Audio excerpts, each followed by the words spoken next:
কি খবর বন্ধুরা, কেমন আছো তোমরা সবাই? আজকের তারিখ হলো 10ই মার্চ 2026। লাস্ট 9 তারিখ গুরুদংমার লেক খুলে গেছে, আর তাই বেরিয়ে পড়েছি গুরুদংমার লেকের উদ্দেশ্যে। তোমরা সবাই জানো যে মার্চ এবং এপ্রিল মিলিয়ে 3 থেকে 4টে ব্যাচ আমি গুরুদংমার নিয়ে যাব। প্রত্যেকটা লিডারের দায়িত্ব যে কোনো গ্রুপকে নিয়ে নতুন একটা রাস্তায় যাওয়ার আগে নিজে গিয়ে সেই জায়গাটা রেকি করে আসা। আমি ঠিক সেই কাজটাতেই বেরিয়েছি। ফার্স্ট আজকে মানে 10ই মার্চ আমি যাব শিলিগুড়ি থেকে মঙ্গান। এবার শিলিগুড়ি থেকে মঙ্গান আমি যাব গ্যাংটকের রাস্তা ধরে, এবং সেখানে আমি এমন একটা রাস্তা পেয়েছি যেটা গ্যাংটক শহরটাকে বাইপাস করে। আজকের এই ব্লগটাতে তোমাদেরকে আমি সেই রাস্তাটা দেখাবো। নেক্সট এপিসোডে আমরা যাব মঙ্গান থেকে লাচেন, তারপরে গুরুদংমা। ওকে, সো এই মুহূর্তে আমি বসে আছি রংপো থেকে, এক্স্যাক্ট রংপো নয়, রংপো থেকে 5 কিলোমিটার আগে বেঙ্গলেই বসে আছি। জাস্ট আমরা খাবার খেলাম। এখন ঘড়ির কাটায় সময় কটা বাজে? 11টা 43। যদি ভিডিও ভালো লাগে তাহলে কিন্তু অবশ্যই ভিডিওটা লাইক করে দিও। পাশাপাশি যারা তোমরা গুরুদংমার প্ল্যান করছো তাদের জন্য এই ভিডিওটা খুব ভালো, খুব ইনফরমেটিভ হবে, তাই তাদেরকে ভিডিও শেয়ার করে দিও। আরেকটা কথা, আজকে কিন্তু আমি একা নই, আমার সাথে রয়েছে শুভজিৎ মাইতি, রনি মাইতি, বাট আমি ওকে বলি মাইতি। তো বন্ধুরা দেখতে পাচ্ছ আমরা পৌঁছে গেছি রংপো। এখান থেকে গ্যাংটক 38 কিলোমিটার্স। আর ভাই এই ব্রিজটা রংপো ঢোকার আগে ভাই দারুণ দারুণ। বাট তার থেকেও কি ভালো লাগে জানো, এটা হচ্ছে ওই যে পাহাড়ের উপরে সিকিম লিখেছে, দেখো তোমরা অনেকেই হয়তো দেখেছো। ওটা এত সুন্দর লাগে, লেখা রয়েছে Sikkim, the green state of India. And truly Paschimbanga থেকে সিকিম যাওয়ার পরেই ট্রুলি একটা ট্রানজিশন চোখে পড়ে। পরিষ্কার পরিচ্ছন্ন একটা জায়গা, সুন্দর গ্রিন সব কিছু। সিংতাম হয়ে ডিকচু হয়েও কিন্তু মঙ্গান যাওয়া যায়, তোমরা জানো। বাট ওই রাস্তা কিন্তু খুব খারাপ, ওই রাস্তা একদম নিও না, ওই রাস্তা খুব বাজে। Welcome to Sikkim. আচ্ছা, এবার আমি তোমাদেরকে একটু বলে নিই শিলিগুড়ি থেকে রংপোর রাস্তার কী অবস্থা। দেখো আজকে আমরা NH10 ধরে শিলিগুড়ি থেকে রংপো এলাম, এবং পুরো রাস্তাটার মধ্যে 99% রাস্তা কিন্তু ভালো হয়ে গেছে। তিস্তার ধারে রামবি বাজার পার করার পরে একটুখানি জ্যাম হচ্ছে, কারণ ওখানে রাস্তা এখনও তৈরি হচ্ছে। ওখানে ওই ধরে নাও 100 মিটার মতন রাস্তা খারাপ আছে, এছাড়া ম্যাক্সিমাম রাস্তাটাই ভালো। আর মল্লিক বাজার ক্রস করার পরে একটুখানি রাস্তা খারাপ আছে। আসলে সামনে ট্যুরিস্ট সিজন, তাই এই সময় এরা রাস্তাটা ভালোই করে দেয়। তবে এরকম মেনটেনেন্স যদি সারা বছর চলে তাহলে তো খুব ভালো হয়। সাদা অ্যাটায়ার পরে আছি, আমার হোয়াইট রাইডিং জ্যাকেট ধুলো করে দিল ডাম্পার, সিকিমের ডাম্পার। এই হলো সিংতাম ব্রিজ। সিংতাম ব্রিজের এই বাঁদিকের রাস্তাটা মসজিদের ঠিক পিছন দিয়েই চলে যাচ্ছে ডিকচু হয়ে মঙ্গান, বাট আমরা যাব সোজা। তো আমি একবার ওই ভদ্রলোককে জিজ্ঞেস করে নেবো যে सर जी ये मंगन जाने का जो रास्ता है, मंगन जाने का जो रास्ता है, वो डिकचू वाला रास्ता का भी क्या सिचुएशन है? इस तरफ से अच्छा है ना रास्ता अच्छा है इस तरफ? अच्छा तो नहीं है, लेकिन आपको थोड़ा टाइम कम लगेगा ना टाइम का, हम अच्छा रास्ता चाहते हैं, गैंगटॉक होके जाएं फिर। अरे बाप रे, 1 घंटा का वो कोई इशू नहीं है, लेकिन रास्ता अच्छा होना चाहिए। तो पुलिस वाला भाई साहब बोलছে ডিকচু দিয়ে যাও, 1 ঘন্টা সেভ হবে। আমি বললাম ভাই আমার কাছে প্রচুর টাইম আছে, টাইমই টাইম হে ভাই, টাইমই টাইম হে। আমি এখন মাত্র 1:50 বাজে, ঠিক আছে। তো এখান থেকে মঙ্গান ডিকচু দিয়ে গেলে লাগবে 1 ঘন্টা, আর গ্যাংটক দিয়ে গেলে লাগবে 2 ঘন্টা। তো আমি আরামসে গ্যাংটক দিয়ে যাবো। হ্যাঁ, ডিকচুর রাস্তা খারাপ শুনেছি, বাট এখন সবাই বলছে অল্প অল্প খারাপ আছে। তো একটা কাজ করবো ভাই লোক, ফেরার দিন আমি যখন মঙ্গান থেকে শিলিগুড়ি যাব তখন ডিকচু দিয়ে যাব।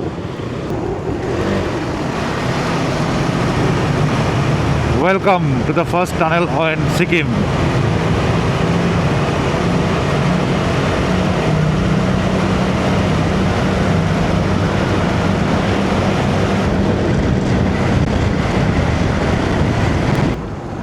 আমি রানীপোলের কাছাকাছি চলে এসেছি।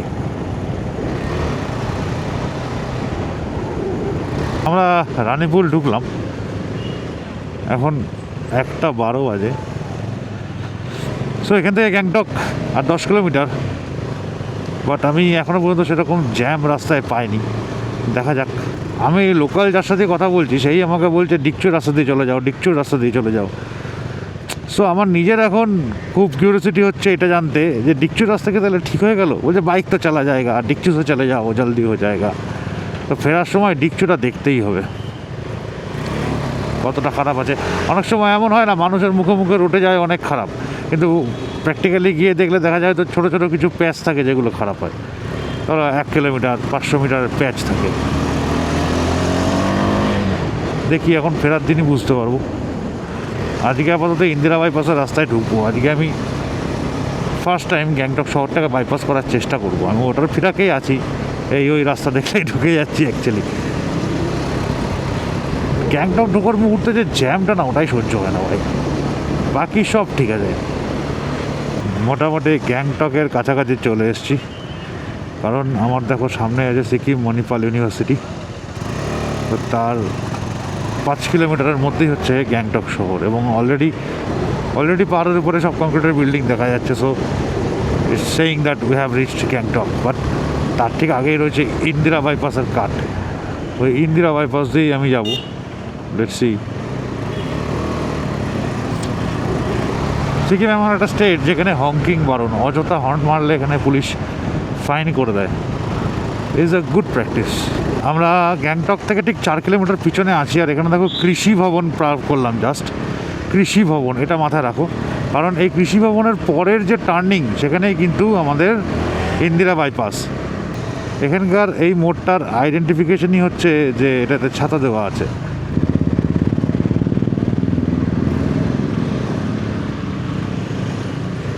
আমরা ইন্দিরা বাইপাস ঢুকলাম, তার মানে গ্যাংটকের যে মেন জ্যামটা আমরা এর মাধ্যমে এড়াতে পারবো কিনা সেটা এখন দেখার কথা। তবে লোকজন চলাচল, গাড়ি ঘোড়ার রাশ এখানেও ভালোই আছে। আর তো সবাই ওরকমই মনে করছে আর কি, যে এই রাস্তা দিয়ে গেলে যদি জ্যাম কম পাওয়া যায়, বলে এই রাস্তা ভিড় হয়ে যাচ্ছে। বাট আশা করা যাচ্ছে এখানে একটু পরে আমরা হালকা পাবো রাস্তাটাকে, কারণ এইসব গাড়িগুলো যেগুলো এখানে দেখতে পাচ্ছি ম্যাক্সিমাম দেখছি এখানে দাঁড়িয়ে আছে, কেউ আর চলছে না। দেখো এই মুহূর্তে কিন্তু আমরা রয়েছি ইন্দিরা বাইপাসে, এবং এখানে কিন্তু কোনো জ্যাম নেই। ঢোকার মুখে কিছুটা জ্যাম ছিল, এই ধরে নাও 300 মিটার মতন, তারপরে কিন্তু আর কোনো জ্যাম আমরা পাচ্ছি না। এবং এই রাস্তায় ঢুকলে একটা পেট্রোল পাম্পও তোমরা পেয়ে যাবে। কিছুটা আগেই আমরা ক্রস করে এলাম। বাঁদিকে গেলে STNM হসপিটাল, আমরা ডান দিকে যাই।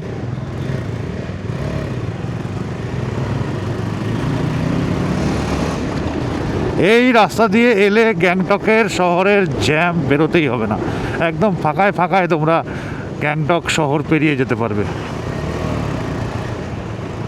এখানে বাইক সার্ভিসিংয়ের দোকানও রয়েছে, বাইকের কোনো প্রবলেম হলে এই রাস্তা তোমরা দেখিয়েও নিতে পারবে। তো ভাই আমরা গোল গোল ঘুরে আসার পরে এবার বুঝতে পারলাম যে ডমিনোসের পাশের ওই রাস্তা দিয়ে তোমরা যাবে না, এই রাস্তাটা দিয়ে যাবে না। এই পার্কিংটা বাঁদিকে রেখে সোজা যাবে, ওইদিকে গেলে গোল গোল ঘুরে আবার মার্কেট থেকে নিচে নেমে চলে আসবে। ভাই আমার তাই হয়েছে, মাঝখানে আমি ভেবেছিলাম আমার কথা ভুলে ভূতে ধরলো, তারপরে দেখলাম না, আমি ভুল রাস্তায় গেছিলাম। এই রাস্তা দিয়ে সোজা গেলে তোমরা বাকথাং ওয়াটারফল চলে যাবে, আর বাকথাং ওয়াটারফল পাশেই হচ্ছে বাঙ্গান যাওয়ার জাংশন। ডান দিকে গেলে আবার গ্যাংটক পৌঁছে যাবে, বাঁদিক দিয়ে যেতে হবে। বাট এই যে রাস্তাতে যেটা আমরা যাচ্ছি এটা একদম ফাঁকা, একদম মানে নির্জন রাস্তা, দেখতে পাচ্ছ গাড়ি ঘোড়া একদম নেই, খুবই কম, খুবই সামান্য। আমরা কিছুক্ষণের মধ্যেই জাংশনে পৌঁছে যাব। জাংশনটা খুব মোস্ট প্রবাবলি আমার এখান থেকে 3 কিলোমিটার। অ্যাকচুয়ালি ওই পাশ দিয়ে রাস্তাটা যাচ্ছে, ওই পাশ দিয়ে হাইওয়েটা, দেখি এইটা কি ওই পাশেই যাবে। তবে হ্যাঁ ভাই, পাহাড়ে না ঘুরে ঘুরে এইভাবে রাস্তা এক্সপ্লোর করতে, নতুন নতুন রাস্তা খুঁজে বার করতে এবং সেটা তোমাদের দেখাতে কিন্তু আমার দারুণ লাগে ভাই। আর তোমরাও যদি এরকম ভিডিও দেখতে চাও তাহলে কিন্তু এখনই সাবস্ক্রাইব করে নাও আমার ইউটিউব চ্যানেল মিসিং গিয়ার্স। ছোটো ছোটো আপডেট পাওয়ার জন্য আমার ফেসবুকে মিসিং গিয়ার্স ফেসবুক পেজকে ফলো করতে পারো, আর ইনস্টাগ্রামে ভালো ভালো রিলস আর ছবি দেখার জন্য রাইডার রকি অফিসিয়ালকে ফলো করে রাখতে পারো। আমার সঙ্গে জুড়ে থাকতে পারো, অনেক এক্সপিরিয়েন্স আমি শেয়ার করি, অনেক নলেজ আমি শেয়ার করি সবার সাথে। সো আমার মনে হয় আমাকে ফলো করে রাখলে তোমাদের ভালোই হবে, লাইফে রাইডিংয়ের ক্ষেত্রে বা বাইকিংয়ের ক্ষেত্রে অনেক সুবিধাই হবে। রাস্তার অবস্থা কিন্তু খারাপ নয়, মানে এই যে রাস্তা এখন তোমাদের মনে হচ্ছে এটা অফরোড, বাট এটা কিন্তু এই মুহূর্তে বর্ষার আগে অবধি ভালোই থাকবে। কারণ পেভিং করা আছে। এখান থেকে ডান দিকে রাইট, এই যে গ্যাংটক থেকে মেন এই রাস্তা এসে গেল, আর আমরা এই যে বাইপাস দিয়ে এসে এখানে উঠলাম। সামনে দেখো চুংথাং 91, মঙ্গান 63, এটা হচ্ছে 310A হাইওয়ে। আমরা এবার এই রাস্তা দিয়েই সোজা মঙ্গান যাব। গ্যাংটক শহরটাকে পুরোপুরি বাইপাস করে দিলাম আমরা। প্রথমবার বলে একটু বেশি সময় লাগলো, বাট এবার আমার রাস্তাটা মুখস্থ হয়ে গেল, তো পরের বার থেকে আর এত সময় আমার লাগবে না। এইটুকু স্ট্রেচ মোটামুটি 25 মিনিটের মধ্যে আমরা ক্রস করে ফেলতে পারবো। এটা শহরের মধ্যে দিয়ে গেলে তোমার মিনিমাম 1 ঘন্টা 10 থেকে 15 মিনিট সময় লাগবে। এই যে এটা হচ্ছে তাসি ভিউ পয়েন্ট সামনে, হ্যাঁ, ডান দিক দিয়ে গেলে গণেশটক, ছাঙ্গুলেক, নাথুলা যাওয়ার রাস্তা, আর এই বাঁদিকে হচ্ছে আমাদের একদম মঙ্গান যাওয়ার রাস্তা। এখানে ওটা দাঁড়াই, একটু কিছু খাই, খিদা পাচ্ছে, পেটের মধ্যে যা খাইছিলাম সব হজম হয়ে গেছে রংপুরে। পাহাড়ে সবসময় যে গাড়ি উপরে উঠছে তাকে আগে উপরে উঠতে দেবে, এটা একটা বেসিক রুল। এই জায়গাটায় রাস্তা একটু খারাপ, বাট এমন কোনো ব্যাপার না এটা। আমরা আমাদের মেন হাইওয়েতে উঠে গেছি, এখন হালকা যাব, একদম আরামসে পাহাড়ের ফিল নিতে নিতে যাব, কোনো তাড়াহুড়ো নেই আমাদের। সামনেই আছে আমাদের লেখা ওয়েলকাম টু নর্থ সিকিম। এই জায়গাটা খুবই স্পেশাল আমার কাছে, কারণ এই ব্রিজটা ক্রস করা মানেই তুমি ইস্ট সিকিম থেকে নর্থ সিকিম প্রবেশ করলে। দেখো, welcome to north Sikkim, national highway 310A।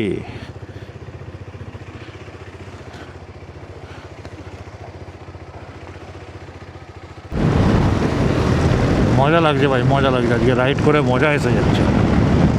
উফ, কত মিস করেছি আমি সিকিমের এই লুমটাগুলো।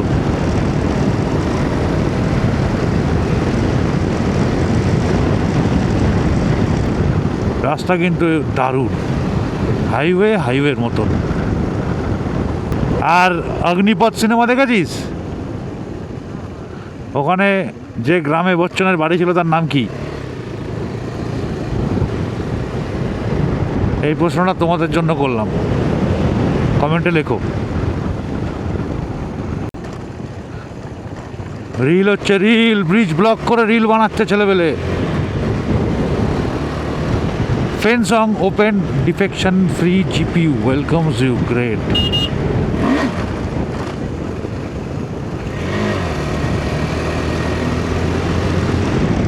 ছোটো করে একটু ফ্লাই করে নিলাম ওইখানে।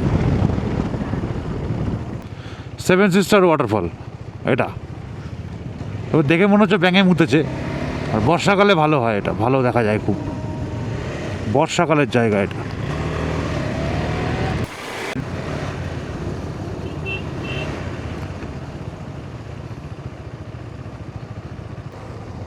ও হো হো, এই গাছটা দেখো ভাই। তবে এই রাস্তাটাকে দেখে নাও, বাঁদিকে গেলে ডিকচু হয়ে সিংতাম হয়ে রংপো, ডান দিকে মঙ্গান, আর এই গাছটা জাস্ট দেখো, লাল ফুলে ভরা, সুন্দর লাগছে। তো এখানে একটা পেট্রোল পাম্প পেয়ে যাবে তোমরা, এখানে প্রচুর হোটেল পেয়ে যাবে, দোকানপত্র পেয়ে যাবে, খাবারের জায়গা পেয়ে যাবে, এখানে সব কিছু অ্যাভেলেবেল। আমাদের টিম নিয়ে এসে আমরা এখানেই খাই, ওই রাসোইতে, আর নয়তো ওই হোটেল শিবারুতে। আচ্ছা, এখানে তোমরা একটা পেট্রোল পাম্প পেয়ে যাবে, এখানে তেল ভরে নিতে পারো। আর এরপরে আরেকটা পেট্রোল পাম্প পাবে, এটা এর পরের পাম্পটা হচ্ছে ইন্ডিয়ান অয়েলের। এখানে একটা গ্যারেজ পেয়ে যাবে, যেখানে তোমরা গাড়ির কোনো প্রবলেম থাকলে ঠিক করে নিতে পারো। এখানেও খাওয়া দাওয়ার জায়গা আছে, এখানেও খেতে পারো। দেখো, একটু আগে অবধি আমরা NH 310A দিয়ে এলাম গ্যাংটক থেকে, তো রাস্তা কিন্তু খুবই ভালো ছিল, ম্যাক্সিমাম রাস্তাই ভালো ছিল। কিন্তু দেখো, মাঙ্গানে ঢোকার আগে এখানে কিন্তু রাস্তা মাঝে মাঝেই খারাপ পাচ্ছি। আমার মনে হয় এখানে মাঝে মাঝে অফ রোড আছে।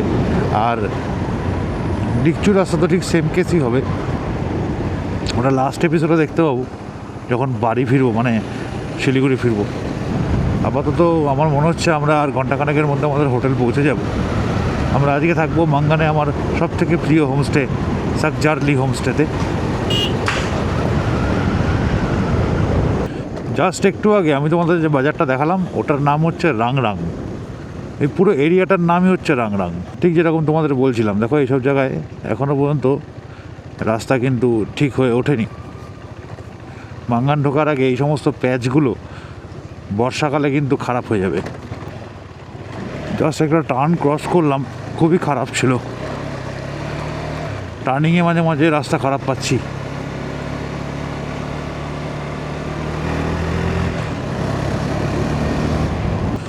মাঙ্গান ঢোকার ঠিক 5 কিলোমিটার আগে এখানে একটা বড় প্যাচ অফরোডিং আছে। এখানটা একটু চাপ হতে পারে, বিশেষ করে বর্ষাকালে বেশি চাপ হতে পারে। এখন তো কোনো ব্যাপার না, উঠে যাবে গাড়ি। লরির পাশে পাশে আমার এই সমস্ত রাস্তায় যেতে ভয় লাগে, যদি পাল্টি খেয়ে যায় বেরিয়ে যাই। তবে এই পোর্শনটাতে কিন্তু বেশ কিছুটা অফরোড আছে ভাই, এবং জল পেলে এই অফরোড কিন্তু প্রবলেম করবে, স্ল্যাশ হয়ে যাবে পুরো। এখন তো ধরো ধুলো উঠছে, তখন কাদা হয়ে যাবে। তো বন্ধুরা, এই ইন্ডিয়ান অয়েলের পেট্রোল পাম্পে পৌঁছে গেলাম মাঙ্গানের আগে। এই ইন্ডিয়ান অয়েলের পেট্রোল পাম্প, এটা তোমরা সবাই চেনো। এখানে দুটো ক্যাফে আছে যেখানে আমরা খাওয়া দাওয়া করি, একটু ব্রেক নিই। তো এখন এখানে একটু স্টিকারটা লাগিয়ে দিই। আমার বাউন্ডুলের স্টিকারটা তো এখানে দেখা যাচ্ছে, পুরনো স্টিকার, বাট মিসিং গিয়ার্সটা দেখা যাচ্ছে না। তাই একটু এখানে মিসিং গিয়ার্সটা ঠিক বাউন্ডুলের পাশেই লাগিয়ে দিতে হবে। কয়েকদিন পরে টিম নিয়ে আসবো, তখন এইগুলো বেশ দেখলে ভালো লাগবে। কত ক্লাব আসে, কত রাইডার আসে, দেখলেও ভালো লাগে। ওই দিকটা তো পুরো ভরা, এই পাশে আরও পুরো ভরা, শুধু স্টিকার আর স্টিকার। এই হোটেলটা থেকে আমরা খাওয়া দাওয়া করি। আর এই যে আমরা মাঙ্গান ঢুকলাম, বাদিক দিয়ে নিচে চলে গেল জঙ্গুর রাস্তা। আমরা মাঙ্গান প্রবেশ করলাম। এই হচ্ছে মাঙ্গান বাজার, হেলিপ্যাড।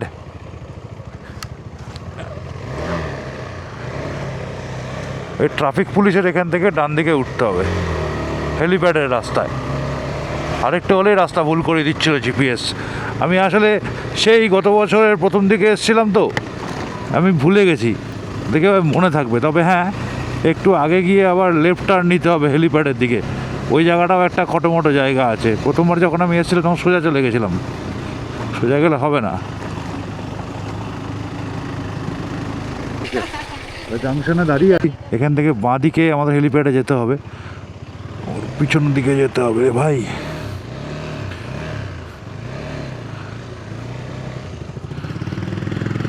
ওকে, তো এই বিল্ডিংটা খেয়াল রেখো, অর্ধেক ফিনিশ না হওয়া বিল্ডিং। এই রিঙ্গিম, ওয়েলকাম টু রিঙ্গিম। এই রিঙ্গিম হচ্ছে সোজা উঠে গেল।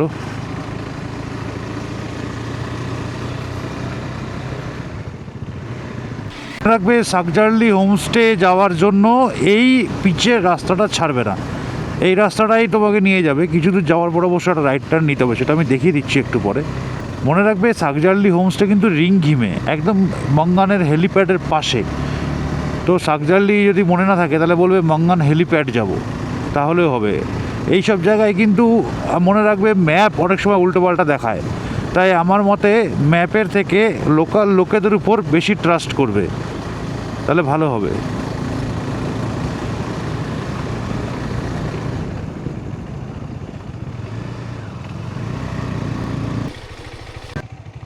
চেরি ব্লসম দেখো কত সুন্দর লাগছে, উফ, ফাটাফাটি লাগছে। পাহাড়ে এলে এই ধরনের এত সুন্দর সুন্দর ফুল দেখা যায়। এমনি এমনি রাস্তার ধারে হয়ে থাকে, মানে আমাদের ওইদিকে কী হয়, এগুলো সব নার্সারিতে গেলে, বিভিন্ন জায়গায় গেলে তারপরে দেখতে পাওয়া যায়। বাট পাহাড়ে দেখো, পুরো পাহাড়টা কালারফুল করে রাখে এখানকার লোকজন। আর এই সমস্ত বিভিন্ন ধরনের ফুলগুলো তো এগুলো এমনিই ফুটে থাকে। দ্যাট ইজ দ্য রিজন, মানে পাহাড়ে আসলে না মন ভালো হয়ে যায়, আর মন ভালো হয়ে গেলে না শরীর এমনি ভালো হয়ে যায়। আমরা অলমোস্ট আমাদের হোমস্টের কাছে পৌঁছে গেছি।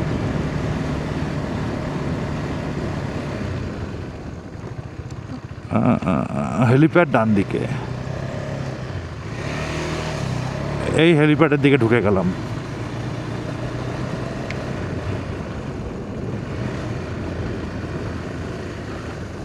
আর জাস্ট 300 মিটার, তারপরেই একটা মায়াবী ভিউ চোখের সামনে ভেসে উঠবে।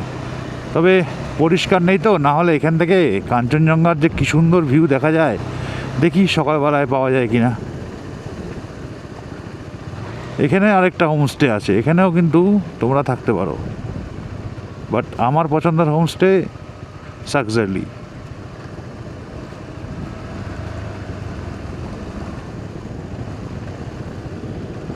পৌঁছে গেলাম। দেখো, দিস ইজ মঙ্গান হেলিপ্যাড। কিরে, কেমন লাগছে? হেভি জায়গা।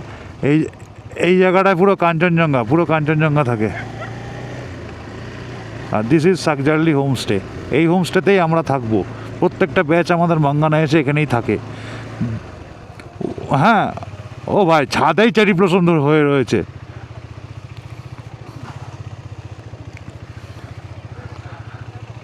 না না, এই যে গাছ, তো ওই তো গাছ। কোনটা প্লাস্টিক? বললেই হলো প্লাস্টিক।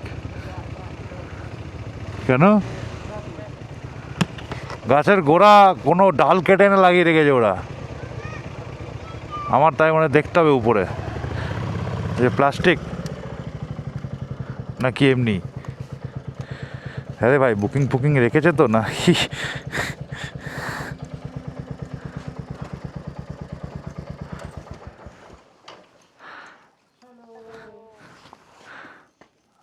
वाह, सुंदर। एक्सक्यूज मी, हम लोगों का बोला हुआ था 2 बाइकर्स का, भैया को। ठीक है, নিচে খালি है? নিচে খালি এই কি করবি, নিচে থাকবি নাকি ইয়ে কটেজে, পিছনের কটেজে থাকবি? और पीछे कॉटेज भी है, तो कॉटेज साफ नहीं है। साफ नहीं है? ठीक है, फिर नीचे ही रह जाएंगे। ठीक है, ऊपर भी एक रूम खाली है, नीचे है ना, ऊपर कौन सा वाला खाली है? वाला खाली है। पीछे हो गया ना, पीछे की तरफ हो गया सेला। हाँ, नहीं नहीं, वो ये वाला है क्या? नहीं, इसमें तो अभी है, ये क्या है? दे रिजल्ट दिया तो ये वाला मिल जाएगा तो बढ़िया है। इसमें शायद है, अभी है, इसमें है। अच्छा अच्छा, फिर ठीक है, हम नीचे ही मैनेज कर लेते हैं। क्या करेगा, नीचे रहेगा ऊपर? হ্যাঁ, তুই বল। নিচের রুম থেকে কোনো ভিউ নেই, উপরেও রুম থেকে ভিউ নেই। বরঞ্চ নিচে সন্ধেবেলা ওইখানে গিয়ে বেরোবো, ওখানে গিয়ে বসবো, একটু বনফার টনফার করবো, ঘুরবো ফিরবো, ভালো লাগবে। আর লাগেজ ফাগেজও খুলে রাখবো তো। হ্যাঁ হ্যাঁ, আমরা তো এখানেই বসে থাকবো না, সেটাই তা নিচেই নিয়ে নিলাম। হ্যাঁ।